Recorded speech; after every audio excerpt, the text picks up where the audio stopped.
দুঃখ থাকলে সে দুঃখটা চলে যায়। তো আমার জীবনে এসছে নভেম্বরে এসছে, নভেম্বরের 7 তারিখ 2025।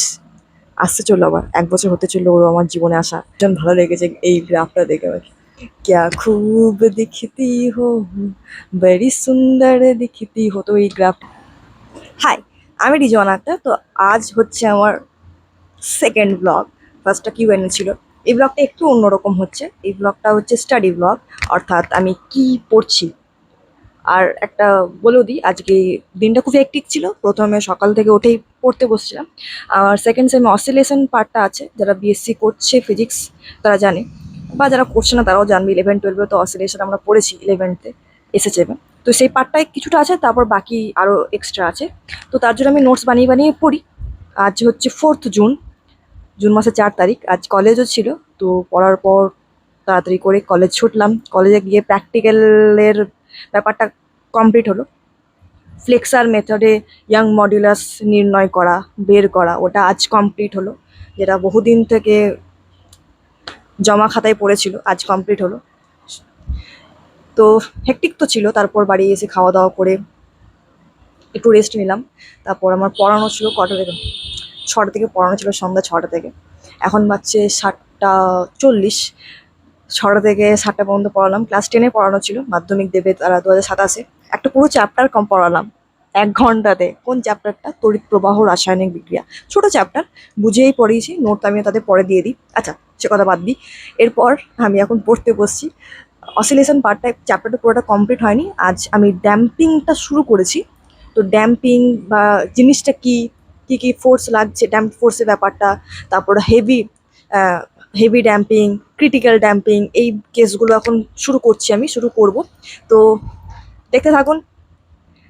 স্টাডি ব্লগের সাথে সাথে আমি কি শিখলাম, কতটা বুঝলাম, কিভাবে শিখলাম, কিভাবে বুঝলাম, সেটা আমি এখানে শেয়ার করব। তাই বেশি বক বক না করে শুরু করা যাক আমার পড়াশোনা।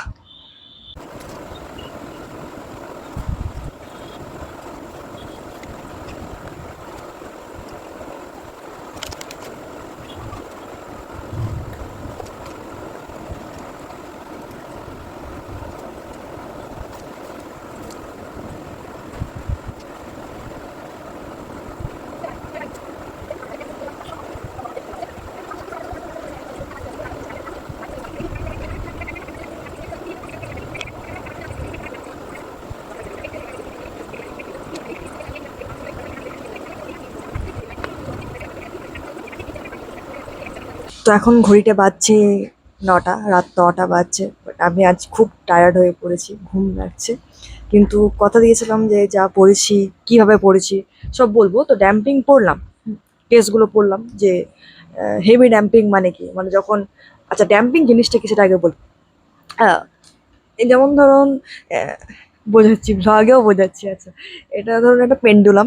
তো এই পেন্ডুলামটাকে এই মিন পজিশন থেকে আমি ফোর্স অ্যাপ্লাই করে এভাবে স্থানচ্যুত করলাম। তো এইভাবে যাওয়া আসা করবো। এবার এ তো আর সারা জীবন এভাবেই দুলতে থাকবে না, এ তো একটা সময় পর থেমে যাবে। তো এই থেমে যাওয়াটা হলো ড্যাম্পিং। কেন থামছে? নিশ্চয়ই এর গতির বিপরীতে ফ্রিকশন ফোর্স অ্যাপ্লাই হচ্ছে, ড্যাম্পিং ফোর্স বলছে যেটাকে। তো ফ্রিকশন ফোর্স কিসের সঙ্গে রিলেশনে আছে? অবভিয়াসলি রিলেটিভ ভেলোসিটির যে অপোজ করবে, রিলেটিভ ভেলোসিটিকে অপোজ করে ফ্রিকশন। তো friction is proportional to velocity. তো সেখান থেকে একটা ইকুয়েশন বেরোবে। আহ, আর তারপর এমনিতেও আমরা জানি যে মিন পজিশন থেকে আমি কে স্থানচ্যুত করলাম, সুতরাং এর ওপর একটা রেস্টোরিং ফোর্সও অ্যাপ্লাই হবে। তো দুটো ফোর্স অ্যাপ্লাই করছে একটা পার্টিকেলের ওপর, যদি এরকমভাবে অসিলেশন করে, একটা রেস্টোরিং ফোর্স, একটা ড্যাম্পিং ফোর্স। তো সেই অনুযায়ী একটা ইকুয়েশন বেরিয়েছে। সেই ইকুয়েশনটা কথা বলতে বলতে ফ্লোটা কেটে গেল। বাপি এসেছিলো রিচার্জ করে দেওয়ার জন্য, মানে আমাকে বলছিল রিচার্জ করে দেওয়ার জন্য। এখনও সেটা হয়নি। তো বাপি একটু বাইরে গেল, তাই আবার শুরু করলাম। আবার হয়তো ফ্লো কাটবে।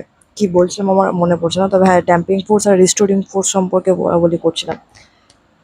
হ্যাঁ, তো ইকুয়েশনটা লিখলাম, ইকুয়েশনটা একটা বেরিয়েছে। ঠিক আছে, শিরো এখানে পাশে ঘুমাচ্ছে, ঘুমু করছে। আচ্ছা, ইকুয়েশনটা আছে y=a1 e⁻b plus root over B square minus omega square, bracket close করে T, plus a2 e⁻b minus root over B square minus omega square bracket close করে টি। তোমরা জিজ্ঞাসা করবে দেখে দেখে কেন বলি দিদি, আমি এখনই করলাম, ঠিক আছে? সেই জন্য একটু দেখতে হলে যদি ভুল বলে দিই তখন আবার তোমরাই আমাকে অনেক কিছু বলবে। যাক, তারপর তিনটে কেস হলো বি যদি ওমেগা থেকে বেশি হয়। এখানে হেয়ার বি ইজ R/2m, যেখানে তোমার ড্যাম্পিং কনস্ট্যান্ট বলা হচ্ছে আরটাকে, এটাকে কনস্ট্যান্ট বলা, যেটা এমনি সিম্পল ইকুয়েশন হয় অসিলেশন। সেখান থেকে আমি দেখলাম যে বি যদি ওমেগা থেকে বেশি হয় তাহলে হাইলি ড্যাম্পিং, আর যদি নিয়ার ইকুয়াল টু হয় তাহলে ক্রিটিক্যাল, আর যদি খুবই কম হয় তাহলে সেটাকে বলবো আন্ডার ড্যাম্পিং। এখানের মধ্যে একটা গ্রাফ আমি দেখলাম, বইও দেখলাম, সেটা আমি খাতাও নোট করেছি। তো গ্রাফটা দেখে আমার একটা গানের কথা মনে পড়ছে। আগে দেখাচ্ছি গ্রাফটা, এই গ্রাফটা এই গ্রাফটা দেখে আমার একটা গান কথা মাথায় এলো। দেখো এখানে লিখেওছি, ক্যা খুব দিখতি হো, বেরি সুন্দর দিখতি হো। তো ভীষণ ভালো লেগেছে এই গ্রাফটা দেখে আমার। ক্যা খুব দিখতি হো, বেরি সুন্দর দিখতি হো। তো এই গ্রাফটা is very very very cute, আমার খুব কিউট লেগেছে। এবার সবাই বলবে গ্রাফ দেখে আবার কি কিউট লাগে। যাক, তো এই গ্রাফটা হচ্ছে আন্ডার ড্যাম্পিং অসিলেশনের গ্রাফ, ভীষণ সুন্দর।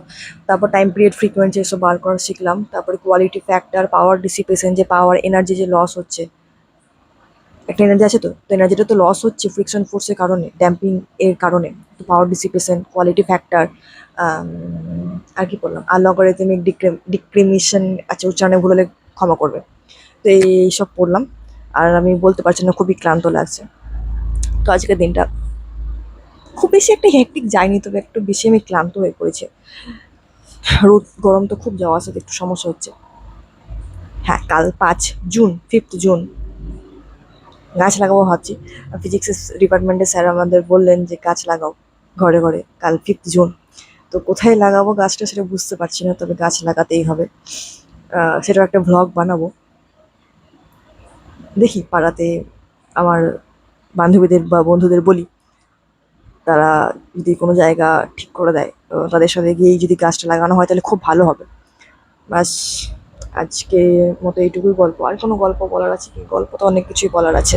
আজ শিরোর সাথে খুব খেলাধুলা করলাম। ওকে, ও ও থাকলে যদি কোনো বোরিং দিনও হয় না, খুব খারাপ দিনও যদি থাকে, তাহলে সেটা খুব সহজেই কেটে যায় ওর সঙ্গে খেলাধুলো করতে করতে। গান করি ওর সঙ্গে, খেলা করি ওর সঙ্গে, ডান্স করি, ভীষণ ভালো লাগে, ভীষণ ভালো লাগে। তো দুঃখ থাকলেও সেই দুঃখটা চলে যায়। তো আমার জীবনে এসছে নভেম্বর এসছে, নভেম্বরের 7 তারিখ 2025। আসতে চললো আবার 1 বছর হতে চললো ওর আমার জীবনে আসা। তো ও যবে থেকে আমার জীবনে এসে তবে থেকে জীবনটা অনেকটা সুন্দর হয়েছে। দোয়া করবেন, আশীর্বাদ করবেন যে শিরো যেন খুব সুস্থ থাকে, খুব ভালো থাকে। শুধু শিরো না, প্রত্যেকটা প্রাণী, প্রত্যেকটা মানুষ, প্রত্যেকটা জীব, প্রত্যেকটা গাছ, সবাই যেন সুস্থ থাকে, ভালো থাকে, এবং আমরা যাতে সে সুস্থ থাকার জন্য কিছু কন্ট্রিবিউট করতে পারি। যেমন শিরো আমার কাছে আছে, শিরোকে ভালো রাখার দায়িত্ব আমার, আমার পরিবারের, আমার মা বাপির এবং আমার। ঠিক সেরকম আরও যে সমস্ত মানুষ বা প্রাণী আছে তাদের খুশি রাখার দায়িত্ব আমাদের। যতটা পারবো নিজেরা কন্ট্রিবিউট করবো তাদের হেল্প করার বা তাদের ভালো রাখার। তবে হ্যাঁ, নিজেকে মেরে নয়, নিজেকে কষ্ট দিয়ে নয়, নিজেকে অবশ্যই ভালোবাসতে হবে। নিজে যেটাতে ভালো থাকবে সেটা অবশ্যই দেখতে হবে, তবে হ্যাঁ, কাউকে কষ্ট দিয়ে নয়। শাহরুখ খান একটা কথা বলেছিল না, আই এম সেলফলেসলি সেলফিশ।